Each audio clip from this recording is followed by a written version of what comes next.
자, 오늘 본문 8절 말씀을 다시 한번 함께 읽어보겠습니다. 8절입니다. 시작. 그 성에 큰 기쁨이 있더라. 아멘. 여기에 나오는 그 성은 사마리아 성입니다. 그러니 사마리아 성에 큰 기쁨이 있었다는 말이지요. 이 구절을 우리의 상황으로 바꿔서 말하면 언양읍성에 큰 기쁨이 있더라. 삼남, 상북, 범서, 울산에 큰 기쁨이 있더라. 이 정도로 바꿀 수 있을 것 같습니다. 우리 언양교회를 통해서 언양에 사는 사람들이 기쁨을 이기지 못하는 것이야말로 하나님께서 보기 원하시는 교회의 모습 아니겠습니까? 우리를 만나는 사람들이 우리 때문에 얼굴에 미소가 떠나지 않는다면 하나님께서 얼마나 기뻐하실까요? 그러니 우리 교회를 통해서 이 지역에 큰 기쁨이 있기를 축복합니다. 우리를 통해서 우리 지역의 사람들이 모두 기뻐하는 그 은혜가 있게 되시기를 주의 이름으로 축복합니다. 자, 그러면 생각해 보겠습니다. 어떻게 하면 이 지역의 사람들이 우리 때문에 크게 기뻐할 수 있을까요? 첫째로 세상으로 흩어져야 합니다. 1절 중반절을 보시면 그날의 교회에 큰 박해가 있어. 그날은 지난주에 살펴본 스데반의 순교입니다. 스데반의 순교가 신호탄이 되어서 엄청난 고난의 파도가 교회를 집어삼켰습니다. 어떤 어려움이 있었을까요? 먼저 우선은 평신도 리더십의 상실이었습니다. 스데반은 예루살렘 교회의 가장 믿음직한 평신도 지도자였습니다. 교회 부흥에 중추적인 역할을 감당했던 사람이 바로 스데반이었습니다. 아직까지 해야 될 일도 많고 뿌리가 견고하지 못했던 처음 교회 입장에서 스데반의 죽음은 뼈아픈 손실이 아닐 수가 없었습니다. 평신도 리더십의 한 축이 그냥 무너지고 말았습니다. 우리는 이것을 스데반의 장례를 치르는 사람들의 모습을 통해서도 알 수가 있습니다.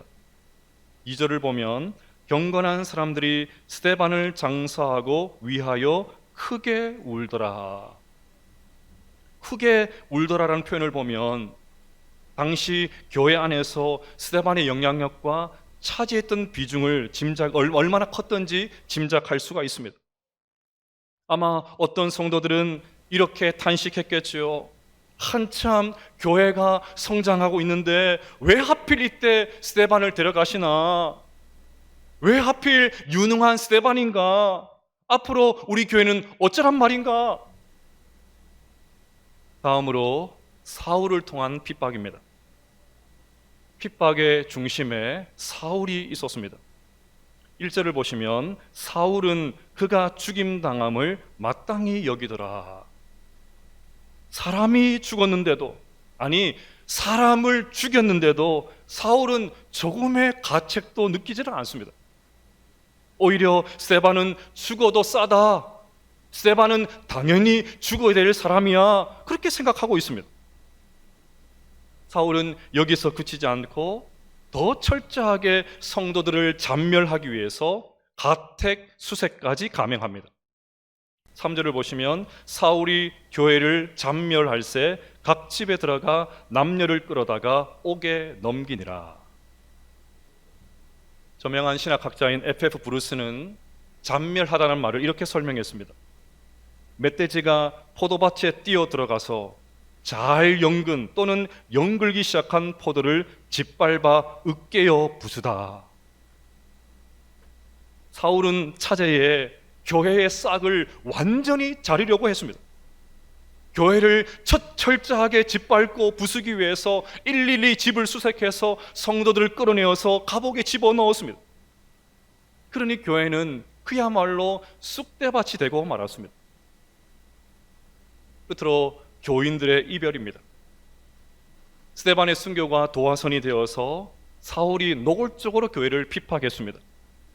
결국 이 일로 인해서 성도들은 뿔뿔이 흩어지게 되었습니다. 1절 하반절을 보시면 그날에 예루살렘에 있는 교회에 큰 박해가 있어 사도 외에는 다 유대와 사마리아 모든 땅으로 흩어지니라. 여러분, 헤어지는 것만큼 고통스러운 것이 또 있을까요? 이들은 서로 꼴보기 싫어했던 사람들이 아니었습니다. 오랫동안 재밌게 신앙생활하는 성도들이 다른 것도 아니고 핍박으로 인해서 헤어지게 되다니 얼마나 힘들었을까요? 피곤한 것도 있고 서로 기도하고 격려하면서 한참 재밌게 교회를 섬기고 있는데 이런 일이 일어났으니까 얼마나 낙심이 되었겠습니까? 어쩌면 이대로 다시 만날 수 없다는 두려움이 그들 마음 가운데 엄습했을 것입니다. 이렇게 처음 교회에 불어닥친 평신도 리더십의 상실, 사울을 통한 교회의 핍박, 교인들의 이별을 보면 이대로 교회는 끝장날 것 같은 그런 느낌이 들지 않습니까?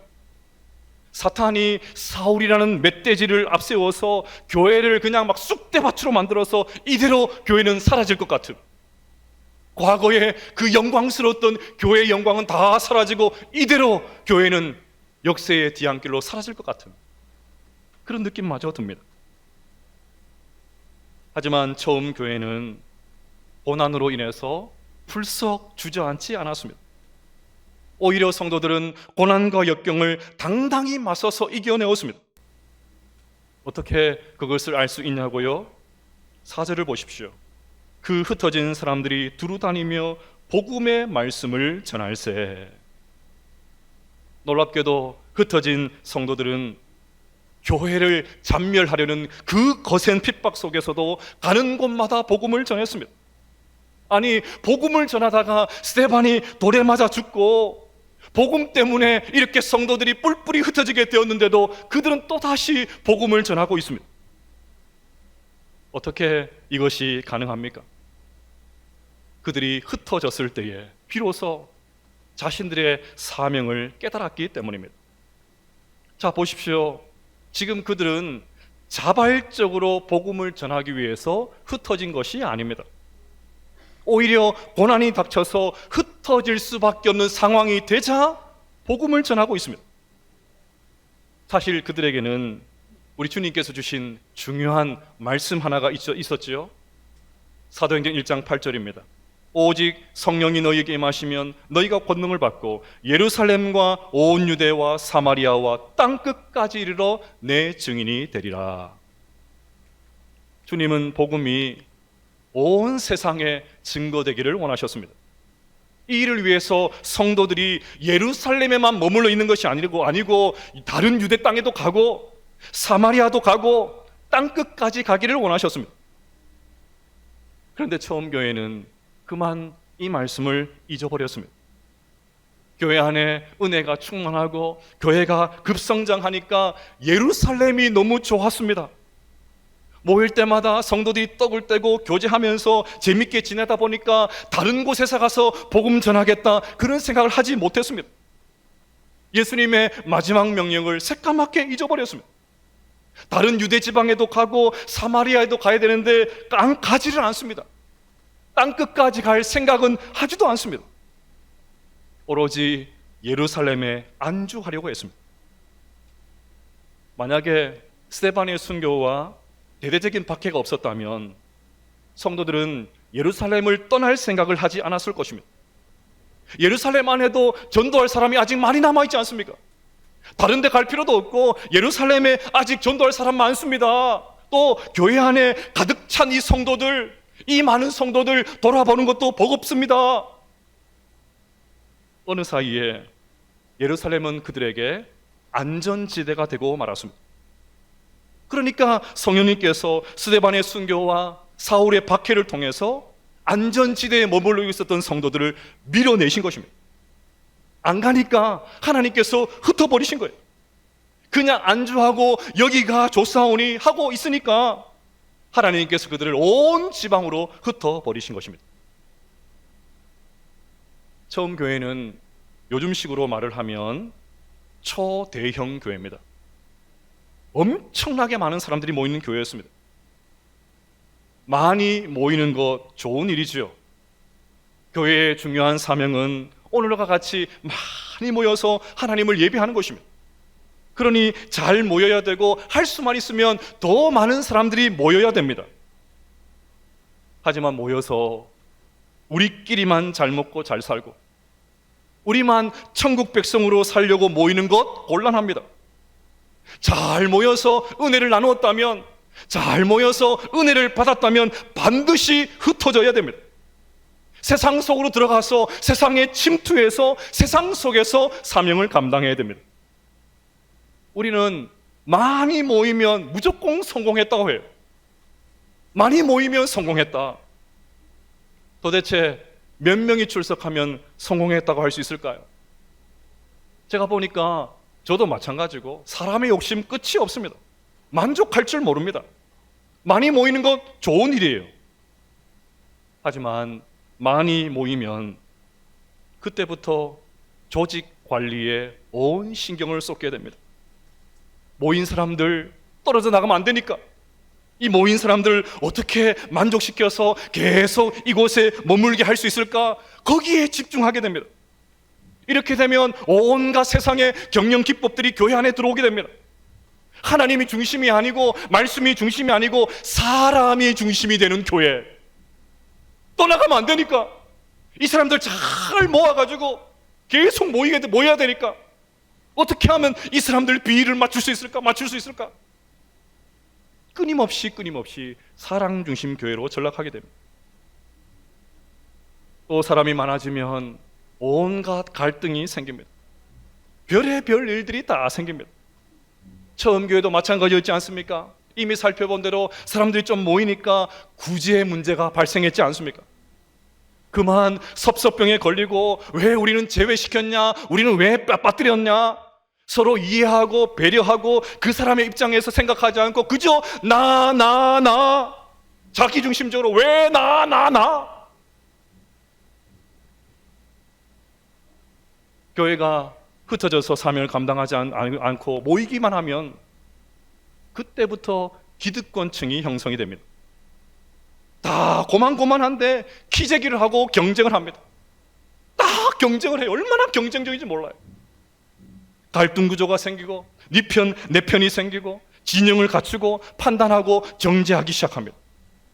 교회 내부의 문제에 함몰되어서 교회의 사명을 망각하고 그들만의 리그로 전락하게 됩니다. 교회 안에 산적한 문제를 처리하기 급급하니까 세상이 보이질 않습니다. 세상에 눈길을 주지는 않습니다. 그러니 교회가 왜 이곳에 있어야 되는 질문을 받으면 대답을 주지 못하는 교회가 되는 거예요. 여러분, 세상 밖에 있는 사람들이 우리를 향해서 왜 언양교회가 하필이면 이곳에 있어야 됩니까? 물어보면 뭐라고 대답하시겠습니까? 하고 많은 지역이 있는데 왜 언양교회가 이곳에 있어야 됩니까? 누군가 물어본다면 뭐라고 대답하시겠습니까?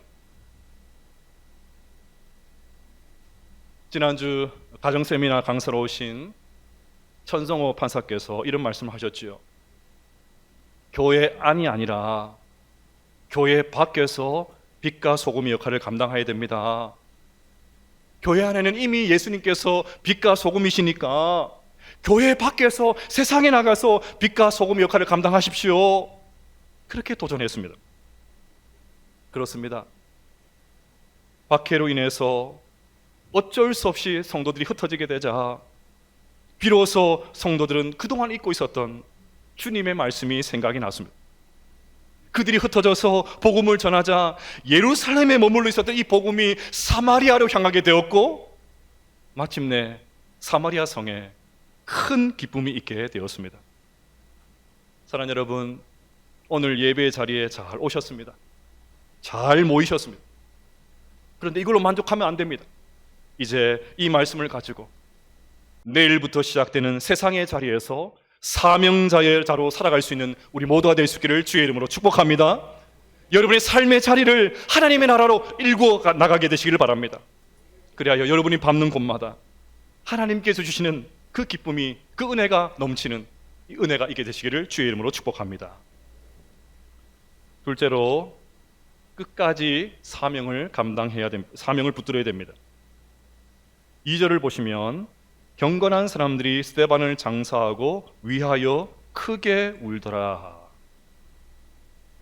앞서 살펴본 대로 당시 성도들은 스데반이 순교를 당하자 큰 소리로 울었습니다.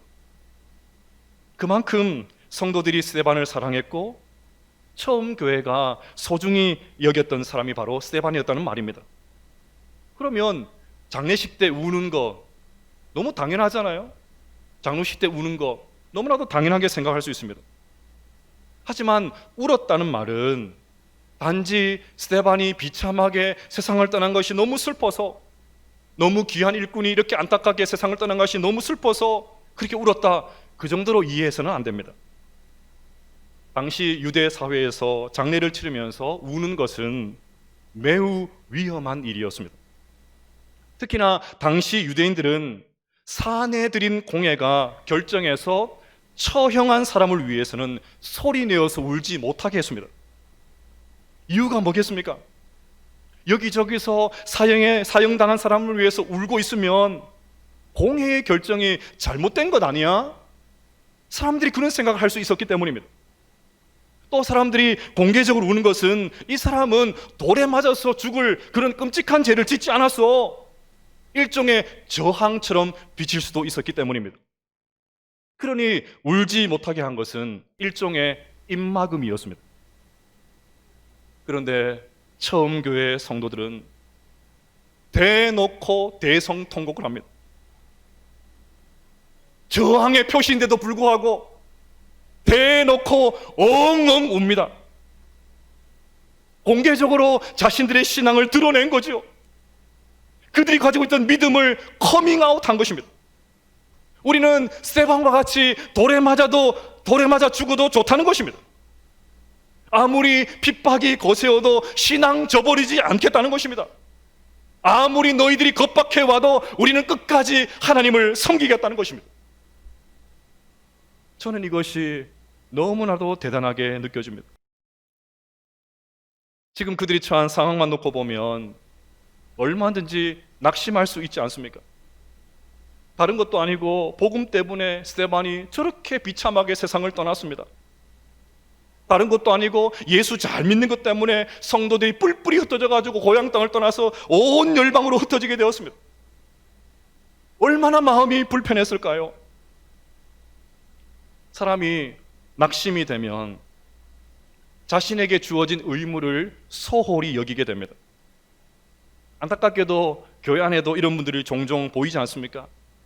그렇게 열심히 하다가 어느 순간에 보면 없습니다. 낙심이 된 나머지 하나님께서 자신에게 맡기신 사역과 자리와 직분을 소홀히 여기게 됩니다. 그런데 처음 교회 성도들은 끝까지 사명을 붙잡습니다. 이런 측면에서 저는 2주 전에 금요 기도회 때 했던 시편 77편 말씀이 다시 생각이 났습니다. 77편을 보면 무슨 일인지는 모르겠지만 시편 기자가 크게 낙심하고 있습니다. 잠도 제대로 자지를 못하고 입만 열면 부정적인 이야기를 하고 자기 연민에 깊이 빠져 있습니다. 하지만 시인은 낙심의 자리에서 벗어나기 위해서 안간 힘을 씁니다. 여기서 중요한 것은 시인이 낙심을 이긴 방법입니다. 놀랍게도 시인이 낙심을 극복하기 위해서 붙들었던 것은 기도였습니다. 시인은 말합니다. 하나님께 부르짖으리니, 하나님께 부르짖으리니. 여러분, 낙심이 되면 기도를 멈추잖아요. 기도에도 무슨 소용이 있나? 낙심이 되면 기도를 멈출 법도 한데 이 시인은 다시 기도를 붙잡게 됩니다. 여러분, 이것이 너무너무 중요합니다. 낙심을 해결하기 위해서는 다시 기도하는 수밖에 없습니다.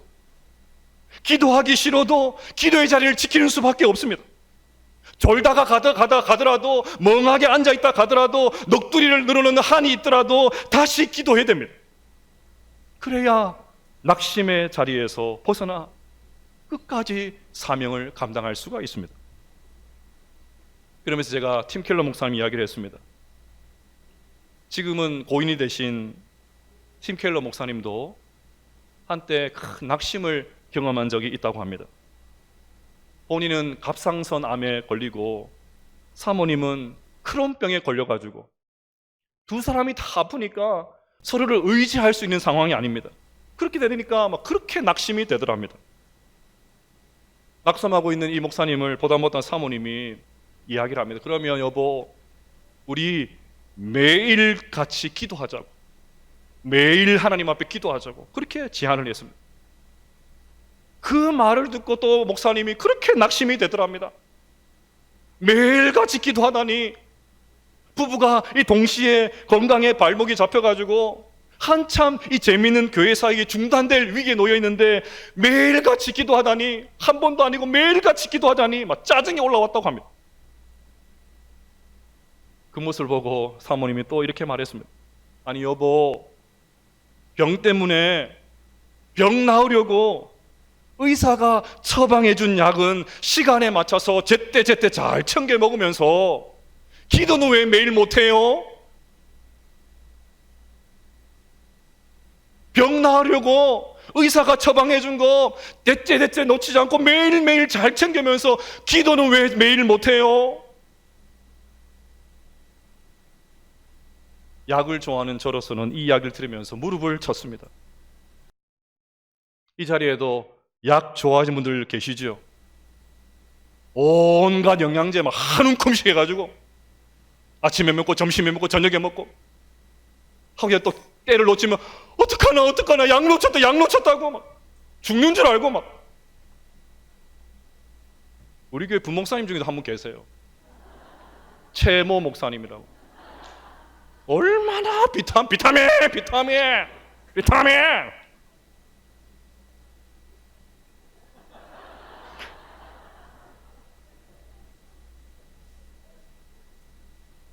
시간 간격 맞춰서 잘 먹고 의사가 피하라는 음식은 막 입에 대지도 않고 의사의 말은 주님의 말인 양 순종하는 그런 분들 계시죠? 오해하지 마십시오. 드시지 말라는 말 아닙니다. 지금보다 더 악착같이 챙겨 드십시오. 저도 그럴 것입니다. 하나님께서 일찍 불러가시면 어쩔 수 없지만 저는 최소한 100년은 살 것입니다. 예. 저의 롤 모델은 나이가 120세가 되었는데도 눈도 흐리지 않고 기력이 쇠하지 않았던 모세 할아버지 저의 롤 모델이에요.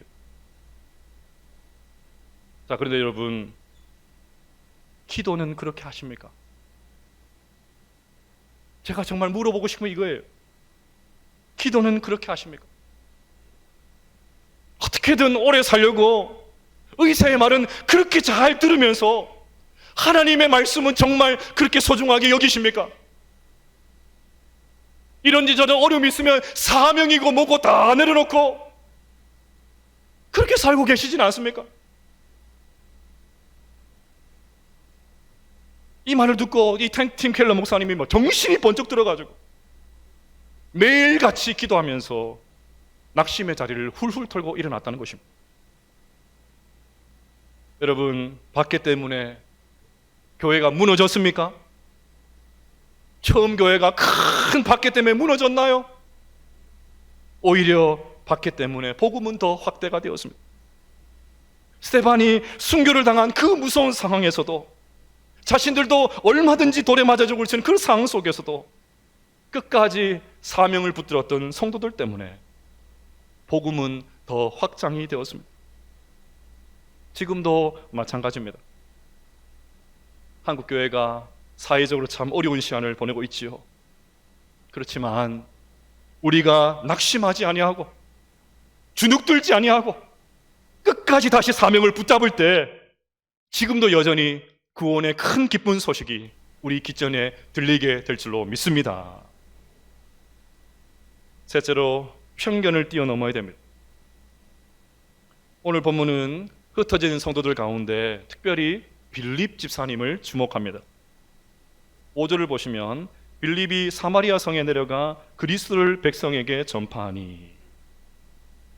자, 그런데 원문에는 있는데 우리말 성경에는 번역되지 않은 한 단어가 있습니다. 그러나라는 단어입니다. 빌립의 행보가 다른 사람들과 뭔가 다르다는 그런 암시를 주는 것 같습니다. 빌립은 사람들이 감히 가려고 하지 않았던, 아니 갈 생각조차 하지 않았던 사마리아로 갔다는 말입니다. 우리로서는 조금 의아하지요. 사마리아는 예수님께서 직접 가라고 지정하신 장소입니다. 그러니 사마리아로 가는 게 뭐 대단한 일이라고 할 수가 있겠습니까? 하지만 유대인들에게는 정말 충격적인 장면입니다. 아마 온 유대와 사마리아와 땅끝까지 가라는 주님의 말씀을 제일 먼저 들었을 때 땅끝은 가도 우리는 사마리아는 절대 갈 수 없어요. 아마 제자들은 그렇게 생각했을지도 모릅니다. 이유가 뭘까요? 유대인과 사마리안 사이의 증오는 무려 1000년이 넘었습니다. 그들의 증오는 막 역사와 전통을 자랑해요. 북이스라엘은 아수르에 의해서 망했지요. 그때 아수르는 북이스라엘의 수도였던 사마리아에 집단으로 이주해 와서 살았습니다. 그러니 자연스럽게 사마리아 사람들과 이방인이었던 아수르 사람들의 피가 섞이게 되었습니다. 유대인들은 혈통 정말 중요하게 생각하죠. 혈통. 그 혈통을 중요하게 생각하는 유대인들 입장에서 보면 이런 사마리아인들은 있을 수가 없는 일입니다. 그래서 유대인들은 사마리아를 통과하면 쉽게 갈 수 있는 길도 빙 둘러서 갑니다. 아무리 시간이 오래 걸려도 그 더러운 사마리아 땅 들어갈 수 없다는 것입니다. 심지어 당시 유대인들의 기도문에는 이런 기도가 있었다고 합니다. 주님, 부활하실 때 사마리아인들을 기억하지 마소서. 반감이 얼마나 컸는지 짐작이 되죠. 그런데 빌립이 그 사마리아로 들어갑니다. 1000년 동안이나 대적 관계에 있었던, 1000년 동안이나 어떤 사람들도 밟지 않았던 그 사마리아 땅으로 들어갑니다. 아무도 상종하지 않았고 이방인보다 더 나쁜 사람을 취급했던 그 사마리아로 들어갑니다. 이유가 뭘까요? 오늘 본문에는 하나님께서 빌립에게 너 사마리아로 가라 그런 명령이 나오지 않습니다. 그러면 이유는 하나밖에 없습니다. 빌립이 사마리아를 향해서 가지고 있었던 무려 1000년 동안이나 이어졌던 민족적인 편견, 종교적인 편견, 거대한 편견의 장벽을 깨뜨렸다는 것입니다. 편견을 뛰어넘어서 오직 말씀에 순종해서 사마리아로 들어간 것입니다. 우리는 올해 사도행전 강해를 통해서 우리와 우리 교회를 통해서 언양 행전을 써내려 가기를 기도하고 있습니다. 아멘이십니까? 여러분, 그것이 어떻게 가능하겠습니까? 우리 모두도 저마다의 사마리아로 향하는 거룩한 발걸음이 있을 때 그것이 가능할 줄로 믿습니다. 우리에게도 다양한 사마리아가 있습니다. 내가 가고 싶지 않은 곳, 내가 만나고 싶지 않은 사람, 온갖 불편한 사마리아가 있습니다. 우리는 그 사마리아를 보면서 비난하고 손가락질하고 욕하고 서로 물고 뜯고 어이구. 여러분, 우리 마음판에 그려놓은 사마리아, 그 지도가 얼마나 많습니까? 들어가려고 하지 않는 사마리아가 얼마나 많습니까? 내가 정해놓은 선이 있어요. 경계가 있습니다. 아무개는 이래서 싫고, 누구는 이래서 마음에 안 들고, 이래서 용서할 수 없고, 이래서 치가 떨리고, 얼굴도 보기 싫고, 절대 다가서고 싶지 않고, 쳐다보고 싶지도 않고. 아니, 그런 사람들은 절대 구원받아서는 안 돼. 딱 장벽을 쳐가지고 온 마음판에 사마리아 지도를 그려놓고 절대로 나는 그 길로 안 갈 거야, 또 돌아갈 거야. 저 멀리서 사마리아로 오면 빙 둘러서 가고 어떻게든 접촉하지 않으려고. 그런 사마리아 다 우리 안에 있습니다. 그런데 놀랍게도 주님은 그 1000년 동안이나 대적관계에 있었던 사마리아에 놀랍게 역사하셨습니다. 6절부터 8절까지 말씀을 같이 한번 읽어보십시다. 시작. 무리가 빌립의 말도 듣고 행하는 표적도 보고 한 마음으로 그가 하는 말을 따르더라. 많은 사람에게 붙었던 더러운 귀신들이 크게 소리를 지르며 나가고 또 많은 중풍병자와 못 걷는 사람이 나으니 그 성에 큰 기쁨이 있더라. 아멘. 그럼 여러분, 오늘 이 말씀을 받은 우리도, 적어도 이 말씀을 받은 우리도 빌립과 같이 내가 쳐놓은 사마리아, 저 사람은 안 돼! 저 사람과는 어떻게 할 수가 없어! 했던 그 사마리아로 달려나가는 순종의 발걸음이 있어야 되지 않겠습니까? 그때부터 언양 행전은 시작될 줄로 믿습니다. 사랑하는 성도 여러분, 세상 속에 흩어져서, 세상 속에 침투해서 빛과 소금의 역할을 감당할 수 있는 우리 모두가 될 수 있기를 주의 이름으로 축복합니다. 어떤 어려움과 시련이 있어도 끝까지 사명을 붙들 수 있게 되시기를 바랍니다. 편견을 뛰어넘어서, 나의 사마리아를 뛰어넘어서 그 사람들에게 복음을 전할 수 있는 우리 모두가 될 수 있기를 주의 이름으로 축복합니다. 그래서 우리의 가정과 교회와 일터와 무엇보다 우리가 살고 있는 지역에 하나님께서 주시는 기쁨, 하나님께서 내려주시는 이 하늘의 기쁨이 넘치는 그 은혜가 있게 되시기를 주의 이름으로 축복합니다.